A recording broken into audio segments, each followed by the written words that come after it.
गुरु प्यारी सास संगत जी, राधा स्वामी जी। तुमने जो विचारा वही संस्कार बन गया।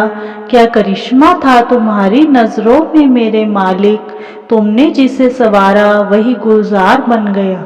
गुरु प्यारी सास संगत जी, एक सत्संगी परिवार ने बाबा जी का स्वागत ऐसे किया कि आप सुनकर हैरान रह जाएंगे। एक बुजुर्ग आदमी हर बार सत्संग में जाता था। बाबा जी का जो हाथ जोड़कर नया स्वरूप कैनवस पर आया है, वह बाबा जी का बड़ा स्वरूप लेना चाहते थे। वह जब भी पूछते तो सत्संग घर वाले कहते कि भाई साहब, 2 फोटो आई थी, वह बिक गई। अगली बार जब आएगी आप फिर ले लेना। वह चुप करके वापस आ जाते। ऐसे ही 3-4 बार हुआ। फोटो आते ही सत्संग घर के सेवादार ले जाते थे। उनको बाबा जी की नई फोटो नहीं मिली। एक दिन वह शनिवार को ही सत्संग घर में आ गए तो उन्होंने देखा कि बुक स्टॉल में कुछ सेवादार काम कर रहे हैं। तो वह वहां पर चले गए और बोले, भाई साहब, क्या मुझे बाबा जी का नया स्वरूप मिल जाएगा? तो सेवादारों ने कहा, हाँ अंकल जी, मिल जाएगा। सेवादार कहने लगे, अंकल जी, अभी अभी ही माल आया है। आप तो कितने समय से सत्संग घर में बाबा जी की तस्वीर मांग रही हैं। वह बोले, जब बाबा जी आना चाहेंगे तभी तो आएंगे। मर्जी तो मालिक की ही चलेगी, हमारी थोड़ी।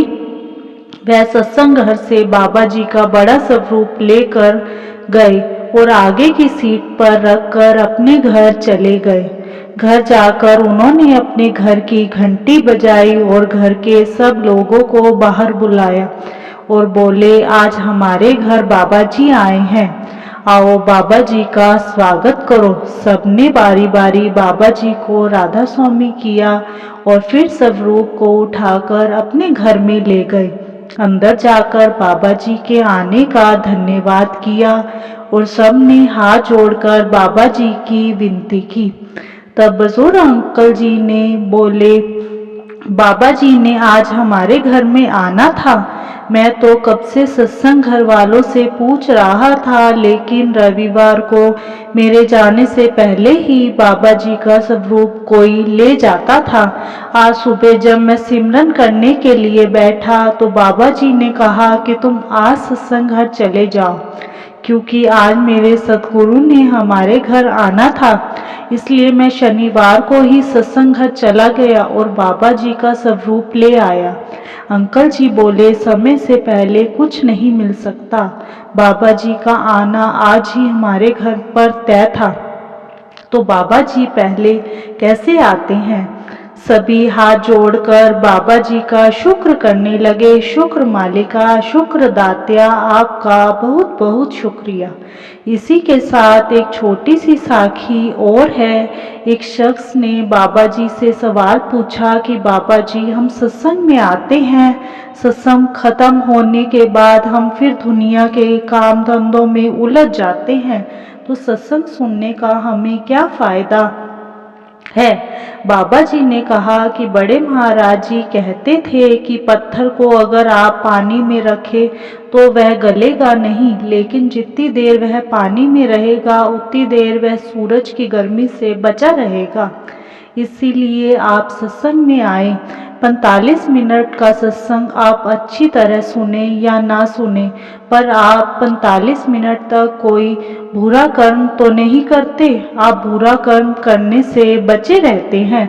इसलिए दुनिया के सब काम छोड़कर पहले सत्संग के लिए समय निकालें। जितना भी ज़रूरी काम हो वह सत्संग के बाद करें।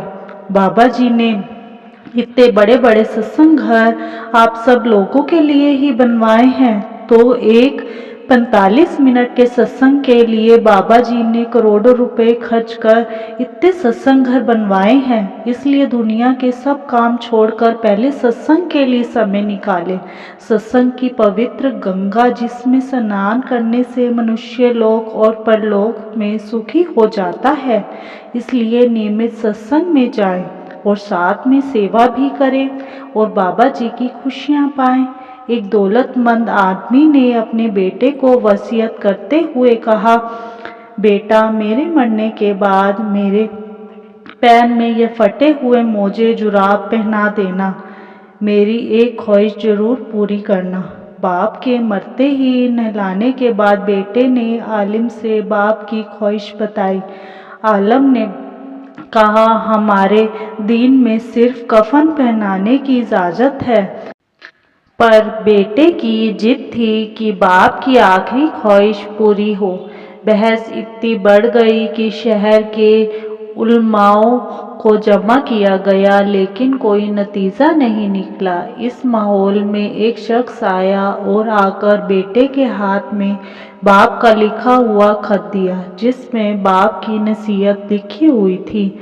मेरे बेटे, देख रहे हो, दौलत, बंगला, गाड़ी और बड़ी बड़ी फैक्ट्री और फार्म हाउस के बाद भी मैं एक फटा हुआ मोजा तक भी नहीं ले जा सकता।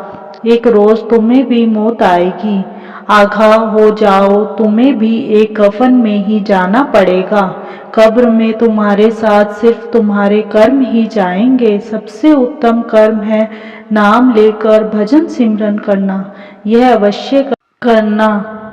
यही अंत में हमारा साथी है। इसी के साथ इजाज़त चाहते हैं। मिलते हैं एक नई साखी के साथ। तब तक के लिए राधा स्वामी जी।